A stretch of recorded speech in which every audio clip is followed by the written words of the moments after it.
So today I'm going over designing your digital nomad life, because obviously you hear me speak every week about business. So it's actually all of you are at kind of the stage where you've started building your agency and it's how to actually manage this. But first off, yeah, thanks for coming on the trip and being part of the community. I love doing it and it's amazing to see all of your progress. And in terms of where you are, like this is the point where the success, you're just before it. Like you started to get some success and it starts to get exponential, and it's managing this period. Because this period, like there's so much growth, both personally in your business. You suddenly have all this freedom. Before you've been working in a 9 to 5, you've had this routine. Suddenly you can work when you want, you can go out, you can essentially work at the weekend if you want to, and then not work during the week. So it's having this freedom. That can cause a bit of chaos. And also it's a bit of sink or swim. Like you see some people in these scenarios, like not being able to handle it. So today we're covering how you can manage this period and actually get the best from it. And as I said, like if you've got questions throughout, just stop me and ask them. So yeah, you're all like digital nomads or on the path to get there. And it will be the craziest few years of your life. And I know because I've just been through it, like building a business for the first time, traveling to over 40 countries in the past 2 years, like managing relationships, going to different countries, new friends, not having my family around. Like all of this causes chaos and a lot of growth. And like freedom is the best thing ever. Like being able to choose who you work with, where you work and when you work. But it's important to know where you're going and actually designing that life. But like, why do you actually need to design your life? Why can't you just do it on the whim and see where it takes you?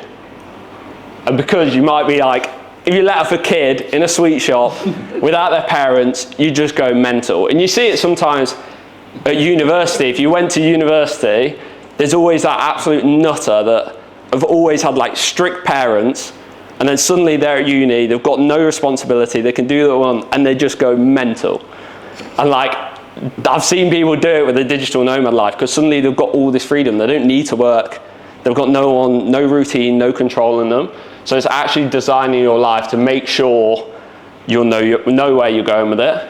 And I've seen this firsthand, like, there's two sides to freedom and building this life. There's the blessing when it's managed well, like taking care of your health, having a business and a purpose, having good relationships with friends, and also like personal growth as well. But there's also the curse of it if it's managed poorly. And you might think, why these photos? Like, it looks like I'm having a great time. And this was in Colombia last year. I got this villa for free for 3 nights. And I was in Rio for 10 days. Like one of the most famous places in the world. But during this period, it's probably one of the lowest I've ever been. I was on a beach in Rio, I had a paid trip to China coming up, and a free trip to Japan after, and I didn't want to go. I was in this situation where I just wanted to go home, escape this feeling, had zero direction in my life. I didn't have any meaning of what I was doing day to day, because I had this freedom, and I didn't know how to manage it. I had no systems in my business, which caused absolute chaos. My clients were like, what's happening? I'm messaging my editor. Like, there was no systems. Like, because I was traveling so much, I didn't have like a strong friendship group. And also, I wasn't going to the gym. I wasn't looking after my mental health or anything like that. And what kind of caused this? And Victor, a little block out there. That was me in Colombia on a night out, like when was it, like August last year? But yeah, the Viktor E. Frankl, I don't know if you've read the book, A Man's Search for Meaning, but he said when a person can't find a deep sense of meaning, they distract themselves with pleasure. And that was essentially what I was doing. I had like this gold medal syndrome where you see these Olympians where they train everything their life is towards this one goal, and then they achieve it and they're like, oh shit, what now? now I've got no purpose with my day-to-day.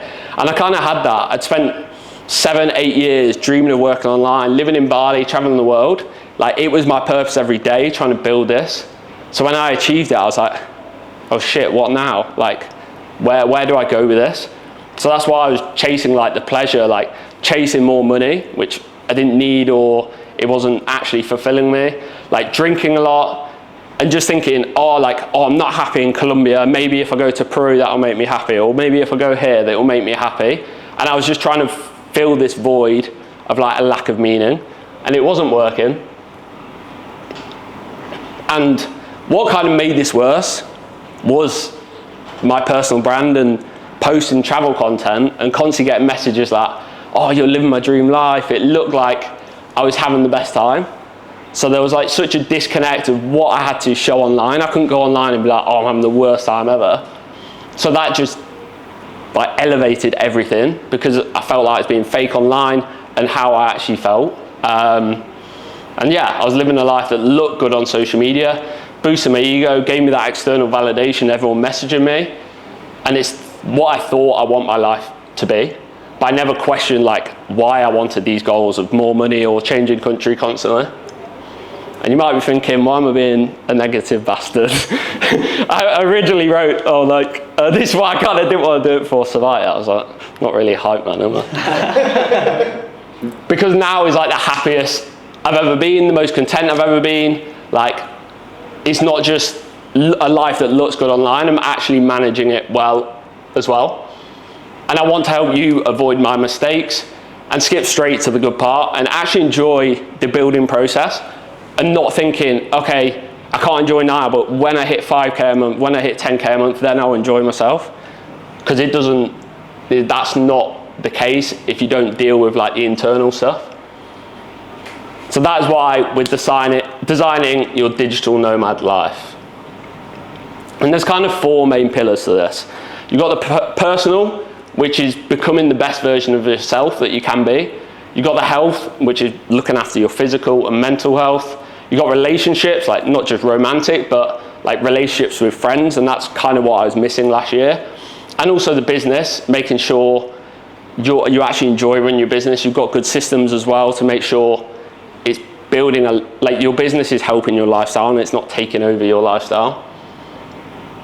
So first off, we'll focus on the personal. And initially for me, and I still do it a lot, like when you think of what personal goals, what they are, you probably think straight away to external stuff. Like I want to get massive in the gym, I want money, I want to get more girls, everything like that. And that is what people think straight away. And it is like, I want more money, I want more girls, I want to get shredded, and all of these goals. And then you might achieve these goals and feel no better. And it's because you're targeting them for the wrong reason. And actually, you're not dealing with any of the root issues. Like wanting more money, the root issue might be, you just want more freedom, you don't want that pressure. Or like getting more girls for the external validation, it might just, I want to feel more confident within myself. Same with like the money situation. Like if you earn like 10, 20K a month, you're like, oh, I'm a bit more confident. Same with feeling shredded. But if you don't address the actual root drive, you achieve these goals, they don't actually improve how you feel day to day. Like when I went from like 2K a month to then like 5K a month, 10K a month, I wasn't dealing with my internal stuff, so it didn't feel any better. And it creates this constant cycle. You see it, like Bali's all right, but like place like Dubai, it's like constantly buying Lambos, and then where do you go from there? It's because they're just constantly chasing the pleasure because they don't have meaning in their life. And it's like, I want even more money, I want to get even more shredded. And this cycle just continues. And it's that saying like, if you can't be happy with a coffee, you won't be happy with a yacht. The first thing. I'm not saying these goals are bad, like it's good to want more money, it's good to get in a good shape, have a relationship, like definitely chase those things. But you have to like understand why you want those goals, and doing the internal work alongside the external work. because if you don't, the achievements won't make you any happier. But if you do work on the internal things and you realize why you want these goals and you work on yourself, these goals will feel like big improvements. Like me earning more money now, like it does improve your life because I'm dealing with my internal stuff. I've got built like community here and friendship and purpose within my business. And we will cover the external goals later in the talk. But to start off with, it's who we want to become personally. And I've mentioned it on a few calls we've done before. Like, what does you version 2 look like? It's something that Charlie Morgan really focuses on as well. And like, this was me 2 years ago. Wasn't very confident, definitely not fulfilled in my plastering job. Had a lot of self-doubt, like, oh, can I build this life? Like, maybe the people that live this life are just different. They've got something I didn't really have any useful skills online. Literally everything I did was, with my hands. Pretty risk averse and pretty unauthentic, like not being myself. So I had to think, what characteristics and traits do I need to become the version of myself that can build this life? And someone that was confident, fulfilled, like content within themselves, had skill set that they could actually sell, like was a big thinker, like thinking that, okay, initially I was just like, all I need was to earn $1.5 grand online and that's me set for life. But like thinking bigger, like what, and that was because I had so much self-doubt. That's the most that I thought I could do. So it's like trying to be a bigger thinker. What could I build? Being more authentic with people, because that helps with like building relationships, and also being disciplined. And you might think, can't we just focus on our goals, like the external goals of wanting more money, rather than who we want to become? But as the great Charlie Morgan says, like, you cannot achieve your goals. If you could, you would have already achieved them. I can't achieve 100K a month as I am now. I need to become someone, a character and a person that can actually achieve this goal. So you have to define who that is for you and define exactly who it is, what they're capable of, and like what actions they take day by day to get to that point where they've got that character. So that's why I've focused on being confident, fulfilled, content, all these points, because that actually helps in my business. Like becoming more confident within myself meant that I could take sales calls. When I first did my first ever sales call, I didn't control the call at all. I just sat there and waited for them to ask questions. Whereas now I've built that confidence where I go on a call, I control the whole call. Same with being fulfilled, it makes me more motivated, content within myself, I'm not distracted. And just all these other points that actually, by working on yourself, it really helps with your business. But it's not that easy. You don't just go from that to where I am now, or your version 1 to your version 2, without any pain or struggle. And yeah, it's like this trial by fire. And there'll be all these things that are trying to stop you. There'll be like self-doubt, getting out. So you're even like George talking about the personal branding. Like at the start, everyone's shitting themselves when they film their first video. But the only people that you now see online are people that got through this. The ones that never tried it, you don't see online because they had too much self-doubt. They weren't willing to get outside their comfort zone. Like external judgment. I used to hate it when I was creating content. I hated my friends seeing the content. Procrastination, like shiny object syndrome, like constantly changing niche or constantly changing, oh, this person is doing dropshipping, I want to do that. And like dealing with your failures, realizing it does take some sacrifice, being willing to be misunderstood. Like when I started all this, my parents and my friends were like, what the fuck are you doing? Like, why are you posting TikTok videos? And also like distractions, especially in Bali. So you'll be tested trying to become you version 2. Like you're essentially killing off a version of yourself that you've built for decades. Like all these beliefs and these actions you've been taking, you've been doing them for decades, and now you're trying to change into someone different. And that old version of yourself is trying to hold you back, and it will constantly bring up this self-doubt. It will try to keep you comfortable. It will try to make you procrastinate the hard tasks, like going on sales calls. It will think, oh, do I need a website, or should I do my logo? It's like, no. it's because you might be nervous about taking a sales call or nervous about posting content that you'll start to like do those tasks that just are comfortable. But that's where you need to push on and remind yourself who you're building and what does your future version of yourself, what action would they take? And you kind of, with this knowledge, you can just think like, when I do have those doubts or the procrastination, that's just my old self trying to stay where it is because it's comfortable to stay. It would have been easy for me to stay as a plasterer. I wouldn't have to gone through any of that, like friends and family being like, what are you doing? And posting videos online. It's not been an easy journey, and I could have avoided all that if I just stayed in my box, did my 9 to 5. But I acknowledge that these are just the doubts and procrastination, and the only way to get where I wanted to get to was to crack on and do what needs to be done.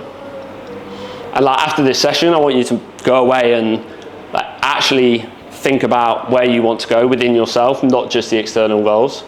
And it can be hard sometimes. So like the best way for me is to like visualize role models that kind of have these traits.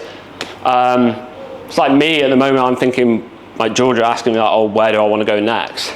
That's kind of what I'm thinking of at the moment. So like one of my traits is like being a big thinker.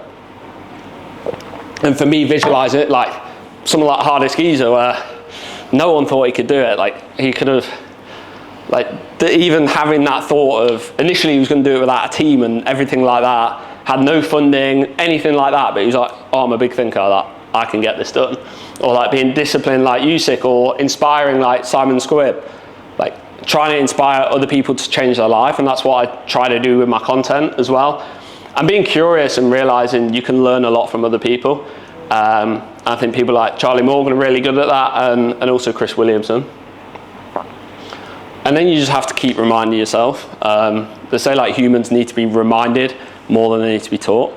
Like even with me, like I've done all this, I know who I want to become, but sometimes you forget, and sometimes you go get distracted or go off the rails, and you have to be like, okay, this is what I want to do. Next is health. Does anyone have any questions about personal? If not, I'll crack on. No? Keep going, it's really good. Keep going. So in terms of health, obviously you've got the physical health, which everyone here like is very good at keeping fit. And yeah, the main hardest things once you start traveling, it can be a bit harder, but you just have to take time to do it, because that was part of my problem last year. But it's also realizing like recovery, like all this hustle culture. I'm not saying don't work hard, but like working 18-hour days every day, or like sacrificing sleep, it will just fuck you up, and you'll be less productive in those times. Like for me, at the end of the day, I'm knackered. Like you're using your brain all day, especially if you're doing sales calls, thinking about your business, and also you're like exercising. So like prioritizing sleep, and also like it'll help you keep yourself sane. And a lot of my problems last year was burnout. I was traveling, constantly getting on different buses, seeing different places, and then any time I had a spare second, I was working on my business. And it just got to the point where I was like completely burnt out, and that's why I didn't want to go on a paid trip to China, because I just didn't give myself a break. And then we have the mental health, which as men we probably underestimate and completely ignore. And I kind of had, and this year it's kind of a big focus for me. Like any of you lot, do you think your business impacts your emotions quite a bit? Yeah? Yeah. Same with me, like it's something that early on in business, like my mood got affected so much. Like if my business was going well, I'd be like on top of the world, like best thing ever. If I didn't get a sale, or like I was struggling with my business, I'd just be in the worst mood ever. And it was like my whole purpose and everything I tied my self-worth to. Like, as I said, I'd be really confident if my business was going well, and like if it wasn't, I'm like, what am I doing with my life? I need to go back to my 9 to 5. And this is normal to be affected slightly by your business. Like we all care about our businesses. It's how we make a living. But there is better ways to cope. And it's similar to the stock market. Like putting all your money in one stock, you're relying on one thing to do all of your like self-worth and how you feel day to day. but business is always a roller coaster. Like anyone you speak to, it's always up and down. So like when I had problems in my business, I felt shit. It affected everyone around me. Like I literally like weeks where I felt down, and it wasn't sustainable. And then it created this downward spiral because I might fail on one sales call, made me feel shit, and then my next sales call went shit because I felt shit. And it can be this downward spiral. And that's why I talk about like diversifying your happiness. And I actually heard this on Chris Williams' podcast. Like not just relying on one thing to like kind of have that self-worth. And like before, when it was business only, it was just up and down. Whereas now, I make sure I've got other things that I'm interested in and progressing in life. So it's a lot more balanced and it doesn't affect my emotions as much. Like obviously it still does to some extent, but I'm focused on like earlier in the year I did an ultra marathon. So even if I had a bad day in my business, I can, but I did a 10K run and that went well. Or like at the moment I'm trying to learn boxing, so I'm improving there. Like even have good friends around you that I could have a bad day in business, but I had a good coffee with my mate and we were able to chat about it and stuff like run clubs. I absolutely love doing that on a Monday. So it's kind of having other areas you can progress in that you're kind of balancing out your life and balancing out your emotions a lot more. And also splitting between personal Joe and like business Joe. It can be hard, especially when you're building like a personal brand, because you want to be as authentic as possible with your personal brand. But for me, there's stuff that you've got to separate it and think, even if my business is going bad, I can still go out with my mates for dinner and have a good time. And like another one, like would any of you say you're good at opening up and talking emotions?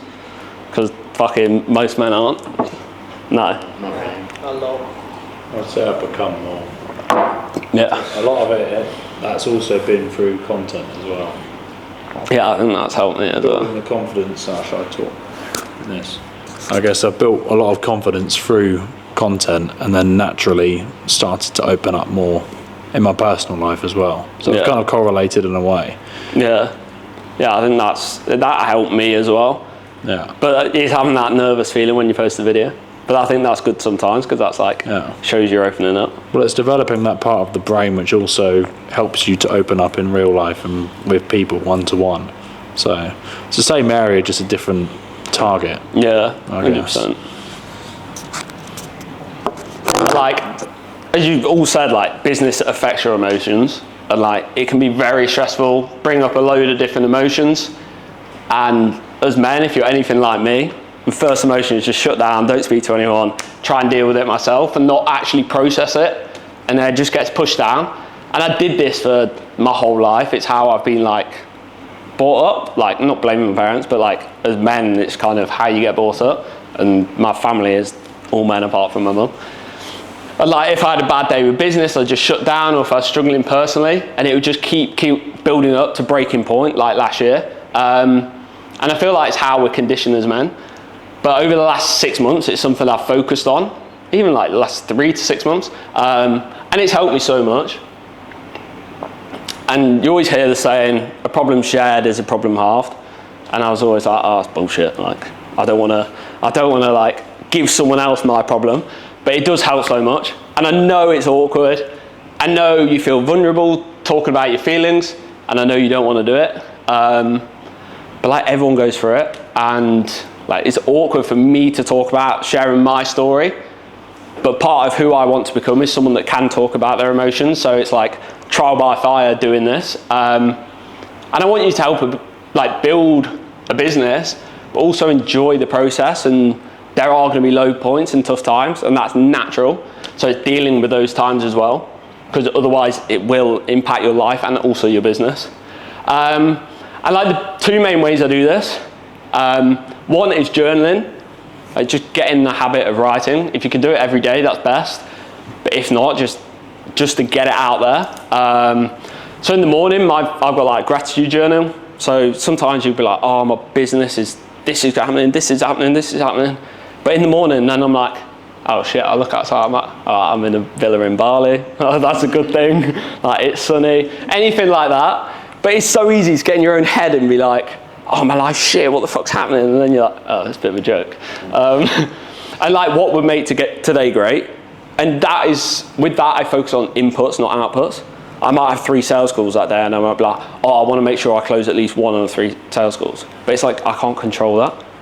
Whereas I'll focus on the inputs where I'll say, I want to go into those sales calls with like a positive mindset. I want to try my best. Or even it might be like, oh, I want a run club, I want to chat to someone new while I'm having my coffee, or anything like that. What would feel like progression to me? And then the evenings, focus on the highlights of the day. So before you go to bed, you're like training a positive mindset. So at the end of the day, even if you had a shit day, you're like, oh, what went well? And it might be something really small that day. What did you learn? And like, they're the main 4 I focus on, but if anything I struggle with or anything on my mind, I'll just start writing about it. And also I've seen people talk about, like you might have a list and you're like, this went shit today, this went shit today, this went shit today, and it's all negative. But then after that, think, okay, if my friend told me this, what would I say to them? And write that down. Like, oh, it's only one day, it's not that bad. Like, you're absolutely smashing it. You were working 9 to 5, now you're in Bali. And like training yourself to have like a positive response to that negativity. As I said, just writing it down helps you get it off your chest. 2 is like friends and family. And yeah, it's something that I've worked on, being able to open up with friends and family a lot more. Still something I'm pretty shit at, but I'm trying my best. And like open up to your mates. Like even in Bali, like meeting George and obviously Robbie, I feel we're pretty good at it or getting better at it. Like chatting about, like obviously I recently went through a breakup and chatting about that and stuff like that, and having someone to bounce ideas off. And like when you're chatting to your mate, they've probably gone through something similar, or like it will help them open up as well. And it brings you closer. And also, like, I'm one of those mates, so if any of you need that, you can always message me. Actually, a 3rd one, I didn't know whether to put it in or not, is like therapy. I feel like there's this big stigma that if you do therapy, like you're depressed or anxiety. I've been doing it around 3 months now, and it's like one of the best things I've done, because as I said, running a business is stressful. Like just once a week, I have an hour chat with this woman. I'm just like, oh, this happened this week, and she doesn't even give advice. She just asks me questions and helps me process my thoughts. So that's another option. And there is this massive stigma, like, oh, you can't do therapy, like, you're about to kill yourself or something. Like, it's not, it's just helping, like, I'd be like, oh, I had a fucking shit day with my business, da, da, da. And she'd be like, yeah, but how have you done this month? And like, it's just the one moment, and like, kind of just helping me get it off my chest. And after, I always feel amazing. But you can do the same with your mates. And then finally, on the mental health stuff, it's avoiding comparison. And it's so easy in Bali, and especially social media as well, to compare yourself to other people. Because as we speak a lot, like here, everyone's absolutely shredded. Like 1%, like top 1% in terms of fitness. Everyone says they're making like 50k a month. Everyone seems to be smashing it, and you think, oh fuck, like I'm literally like the worst in Bali. And there's also social media where you see like the highlight reel and compare the behind the scenes. And that's why I hated parts of last year so much, because I was posting from Colombia like, oh, I just got a free stay in this villa. And I know that people maybe comparing to me, but I was actually having a shit time. And also a lot of people online bullshit, and they're not earning as much as they say they are. So how can we actually reduce comparison? So one is like comparing previous you to you now. Like I don't reckon, like I kind of sometimes can't believe that was me, and I live like that. And I was that person. And it's just like, I compare myself to someone above that's making more money or whatever, but then I could be like, oh fucking hell, I've come a long way. Same with all you lot. Like so many people are not willing to take that risk. You've taken that risk, you're on the way to do it.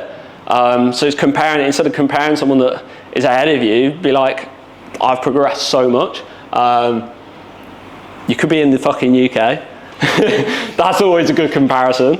Like I'll speak to my mates back home and they're like, oh yeah, it's great, I'm 9 to 5. I'm like, all right, yeah, I'm living a pretty good life. And then finally, it's just fucking, sometimes I'm driving about and I just see the rice field farmers. I'm like, oh, that is actually a joke. I can get one sale with my business, and that is probably what they earn in like 3 to 5 years. And you're like, oh, I've got it pretty good. And it's just who you compare yourself with. Like, you can always look up and be like, oh, I could be doing this, but it's actually a lot of the time you're like, oh, I've got it pretty good. And it's like saying, like, if you threw all your problems in a pile and saw everyone else's, you'd be fucking quick to grab yours back. Good. And like, you might think, oh, like, I'm the business, this client wants an extra video this week and I can't, and it's like, it's easy to get in a spiral of feeling sorry for yourself. But a lot of the time it's like, oh, it's not that deep. And then also another good one I've done is like, when you're scrolling social media, if like you see someone's post that you follow and it brings up like a negative emotion, or you don't, like every time you see their post, it's just something that is negative or makes you compare, just fucking unfollow them. Or like, I've got some mates, like, or people I know that I can't really unfollow, but I don't like their posts, so I'll just mute them. I'm joking. And also like reducing screen time. Like, the best thing you can do is just, everyone knows it, and I know it's hard, but living in the real world, like spending time in Bali and not on your phone, and you're like, oh yeah, like you're naturally comparing yourself less. Next, does anyone have any questions about the health stuff? I'll read out a couple of things. Just with the journaling, like, maybe it's just a case of just, just with the journaling side, like maybe it's just a case of just be more disciplined. But like, like for the longest time, I've like wanted to try and implement that in my life, and like I don't. So like with AM, like a typical scenario would be like, okay, AM. Like if I go for like a run club or something, it's like you're probably waking up and then not long before you're leaving, and then by the time you finish that, maybe you've like had a coffee, you've chatted to someone, and you're like, oh, now I'm starting my day a bit late, and you're just like, oh, I haven't got time for any of like the niceties. I haven't got time to meditate. I haven't got time to journal. I just need to crack on with the work, and then you grind all day, and then by the time the evening comes, you're like, I'm too knackered now, so I just want to go to bed. Like I don't want to get the journal out and that sort of thing. So I don't know. Maybe the answer is just do it. Or, but did anyone else recognise that struggle? Like, yeah, 100%. As I said, that it's so easy to get in the cycle of just as soon as you wake up, do business all the way to bedtime, and then go to bed.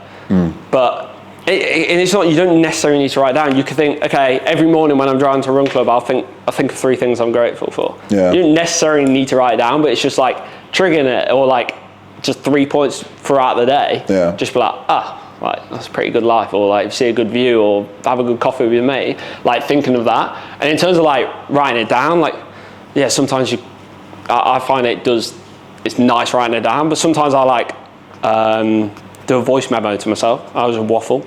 And just speaking it out to someone.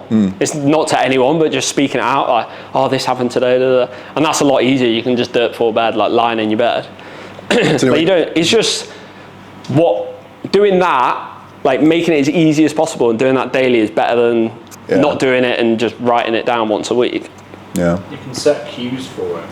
So a lot of people say grace before they eat. So every time before you're about to eat. So habit stacking, yeah. Exactly. Yeah. That's a really good one about driving to run club. So I'll probably start doing it. I do it sometimes because I'll see the sunset. I'm like, oh fuck it. Like as we pull out our villa, the sunrise is always in front of us when we go run club. Yeah. So I'm always like, that's pretty cool. Nice. And plus, you're not going to be doing anything else apart from focusing on driving. Nah, you don't need that. Don't close your eyes. Close your eyes, I think. Yeah, set up a cue. That's quite a good one. Yeah. Nice. I guess just on the therapy thing, like I'm super open-minded to that. I think there's value in it and that sort of stuff. But for me at the moment, I guess I'm kind of like, that's like something I want to do when I'm making more money in my business. I can't really like afford to like spend money on that sort of stuff now. And I guess that's just maybe a reality, or like, I don't know, do you have any cost-effective therapy solutions? Well, I think like the journaling and speaking to friends, like opening up to friends, it's no different really. The therapist is just someone that I can fully open up to. Yeah. And it's not, mine's like £250 a month. So it's not cheap. Yeah. But like for me, that's worth it. And I don't know if I'll do it forever or how long I'll do it for. Yeah.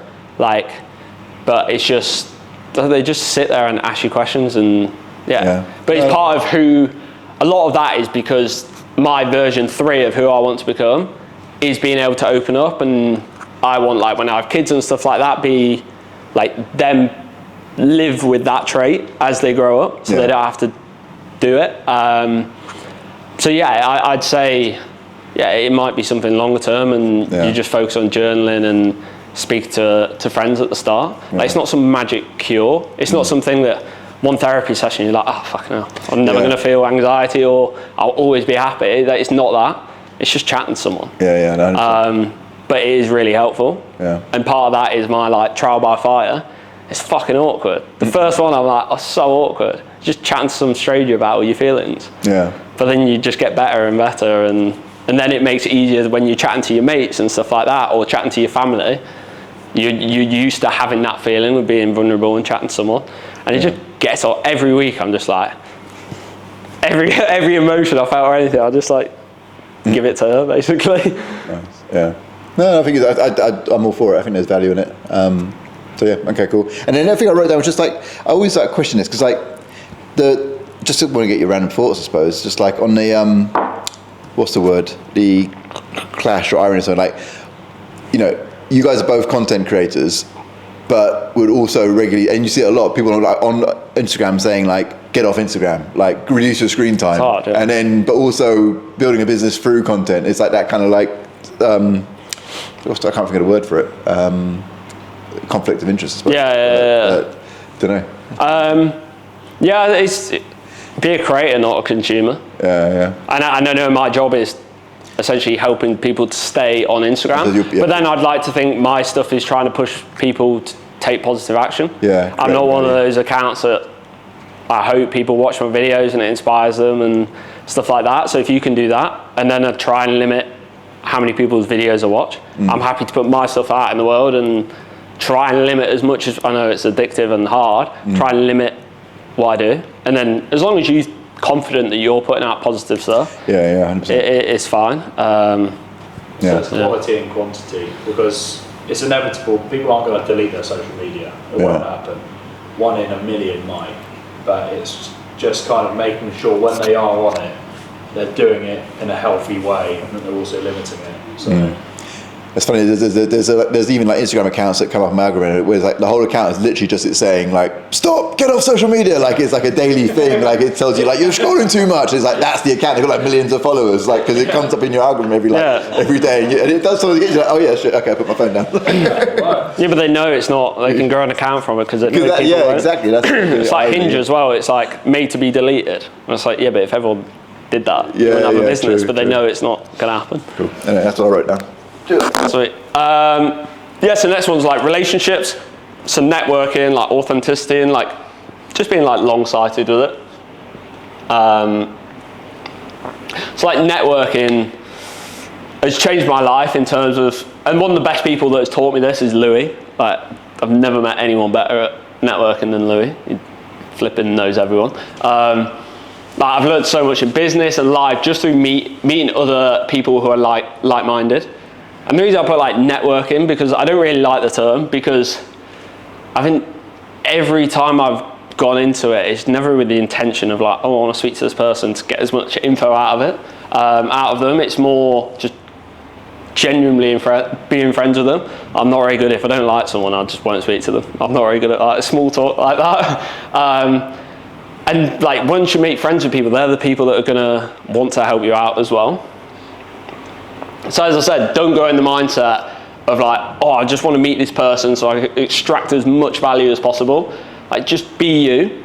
And that's why like people like Robbie, I only met 4 weeks ago and now he feels like one of my best mates because I've just been myself, he's been himself, and then we're like, oh yeah, we're good mates. And like meeting people you genuinely get on with and like be interested in them. Don't just talk about yourself, be interested in them. And not just how you can get something from them. Like provide value back as well. Like try and how can you help them? So like a lot of people, they'll get an opportunity and they'll just think short term. Someone will be like, oh, can you help me with some meta ads? And they'll just think, okay, can I charge them like $2,000 in the first month? And it's just like not long term. If you say, oh yeah, you know what, like the first week I'll help you out. Like, I'll just do a free diet. Don't even mention money and just be like, oh, I'll help you out. If it's like one of your mates or something, obviously if it's a client, you can.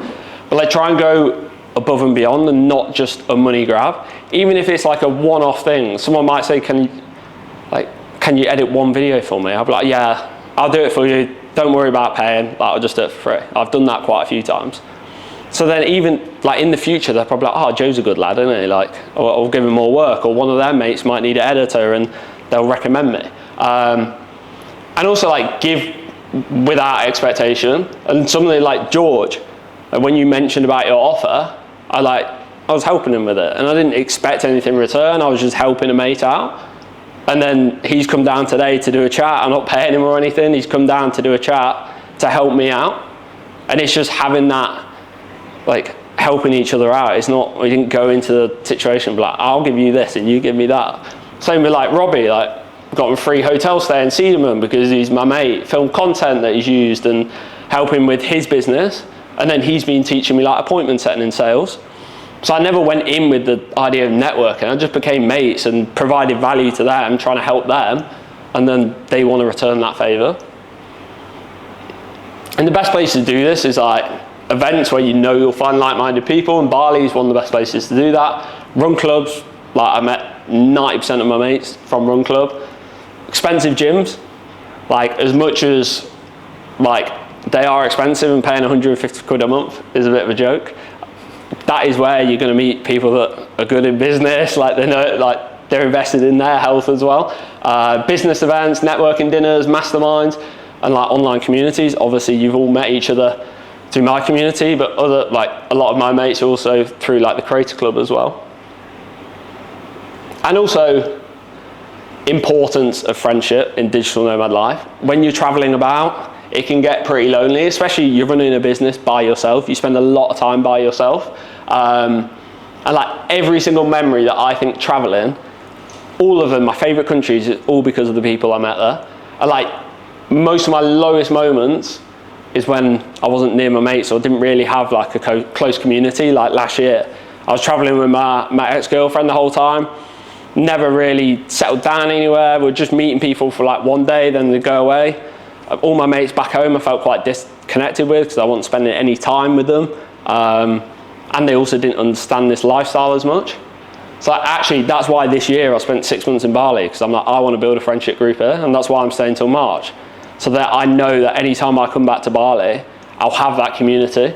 And that's why I'm like, don't just sit in your room all day. Like, these things are important and actually help your business. If you're feeling happy, if you've got a friendship group, you're gonna work a lot better as well. Like the inner circle community, message different people, like go to run clubs, co-work with each other. Don't just work in your room by yourself all day. Like pretty much every day, me, George and Robbie just work together. Like do gym sessions together, and also, yeah, like looking after your personal life will help your business as well. And then finally, business. That's what you're here for. Why have I left business till last? It's because people don't have business problems, they have personal problems that reflect in their business. It's like, you might have a personal problem that you're not sleeping enough, you're not looking after your sleep.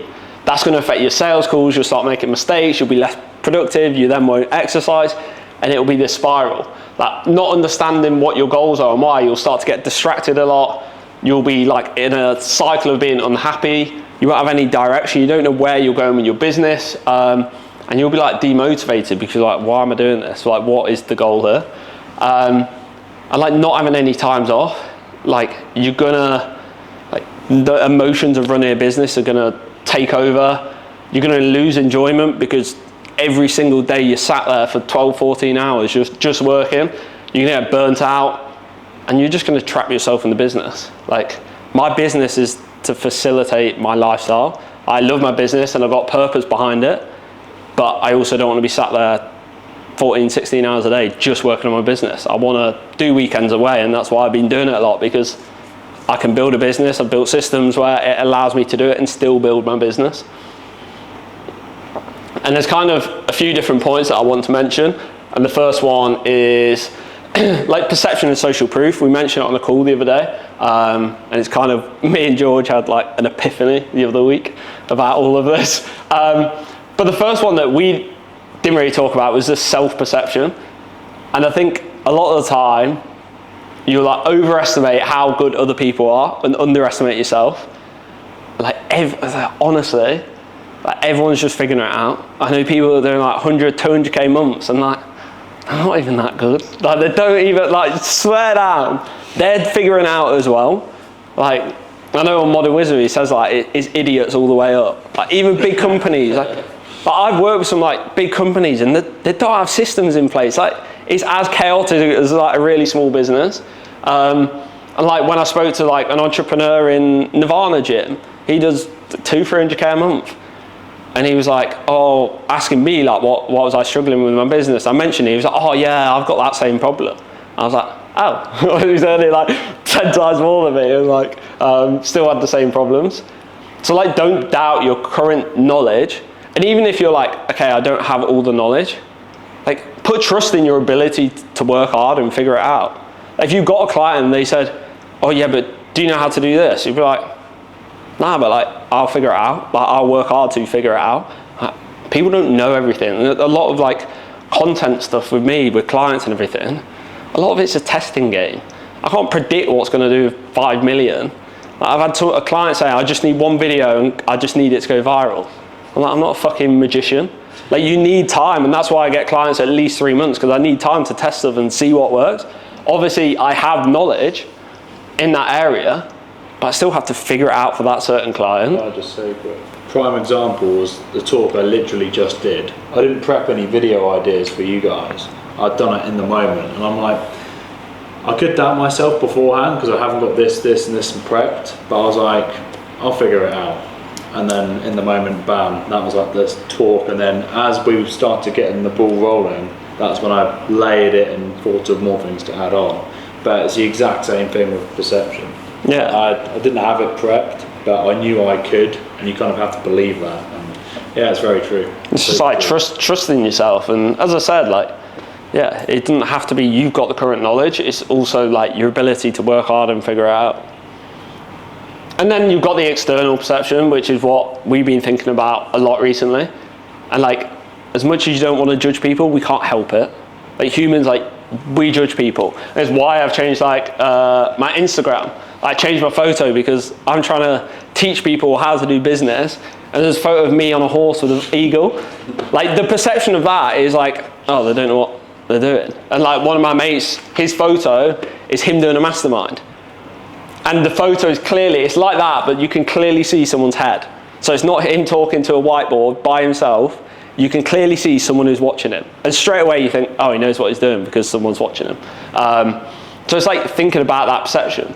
Like personal brand, like even me having some followers, that's gonna be like, oh, he knows what he's talking about with content. Like if I reached out to a brand and I'm like, I can grow your social media, and I had 10 followers, they'll be like, no, you fucking can't. And if I had 2 million followers, they'll be like, oh yeah, have my money. And it's how it works. Like testimonials, that's why I've got a testimonial. If someone comes on my page, straight away, there's a testimonial. Like how you dress, how you speak, like your body language, and also your pricing. Like if I said this talk was 10 grand, or if I said it was £100, you're gonna be like, oh yeah, the 10 grand talk's a lot better. All it is the price. And that's why some people just charge ridiculous amounts. And it's like, it's just that perception of, oh, it must be good, it's expensive. Same with like clothes. If there was a white t-shirt's £10, a white t-shirt's £200, and you said which one's better, you'd be like, oh, £200. It could be the exact same t-shirt.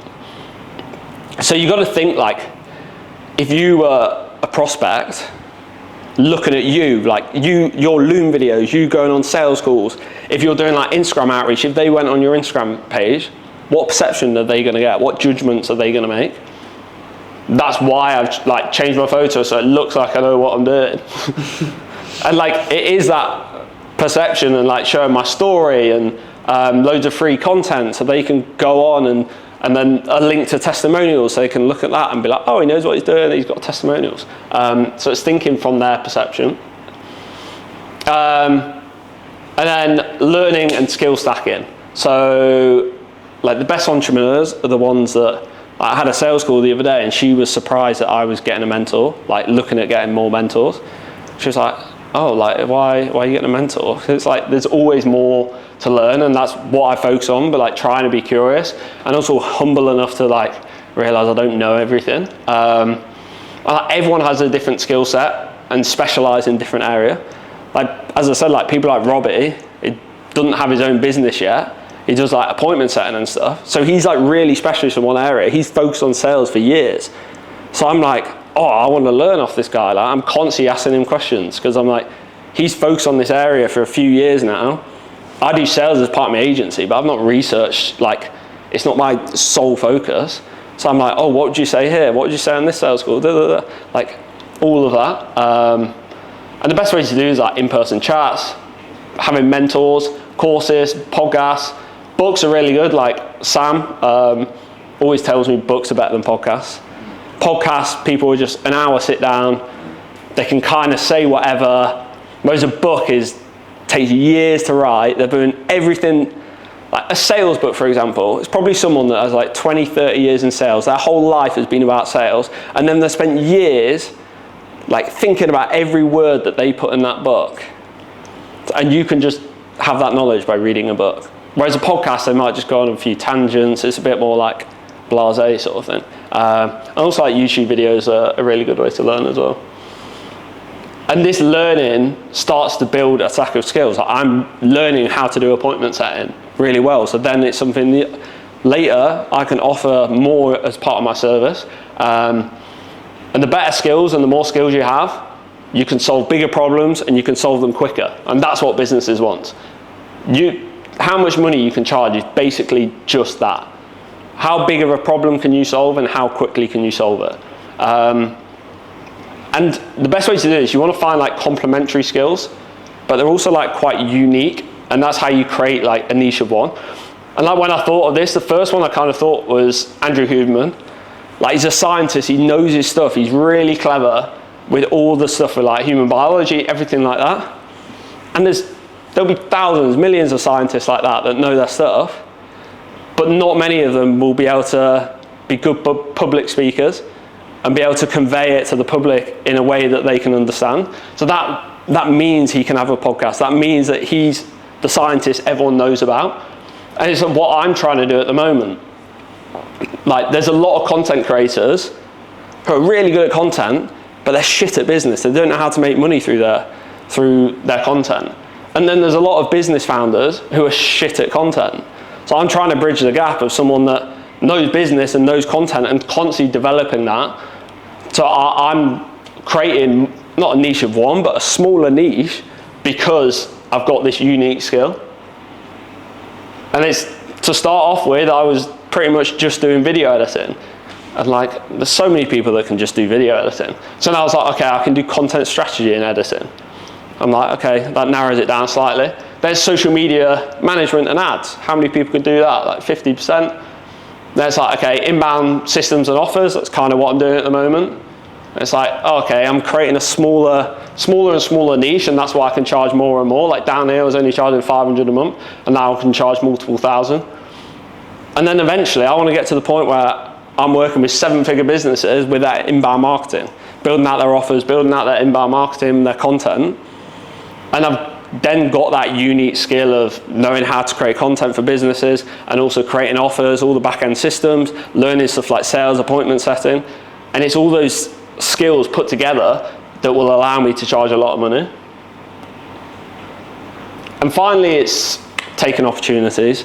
So this is the last point of, it's something I need to work on as well. If you don't ask, you don't get. Like, for example, tomorrow, I'm meeting William Brown. He's got a 2-hour one-to-one session with a guy that's built 2 8-figure businesses. And that's because he put on his Instagram story, so anyone earning between 10 and 40K in Bali who wants a whiteboard session, which will be on YouTube. And I messaged him straight within 5 minutes, sent him an email saying, yeah, me. And then we had a chat on WhatsApp, and now I've got that with him. Because I just took the opportunity. I nearly didn't do it, but I was like, what have I got to lose? Like, yeah, I'll have to speak on YouTube and my whole business will be on YouTube, but I'll take so much from that. And like living in Bali, you're surrounded by opportunities. There's so many potential clients. Like you speak to the guy last night, like you potentially got a client just from speaking to someone. And like when you go to these gyms, like pretty much everyone in Bali has their own business. And like running meta ads or doing AI for them, like so many people here will need that. and you've built that trust, if you chat to them in the sauna and just interested in what they're doing, it's not like this cold sales call where you don't know them. Like just through networking and meeting people, I don't know, I've probably done like 10, 20K in business just through chatting to people.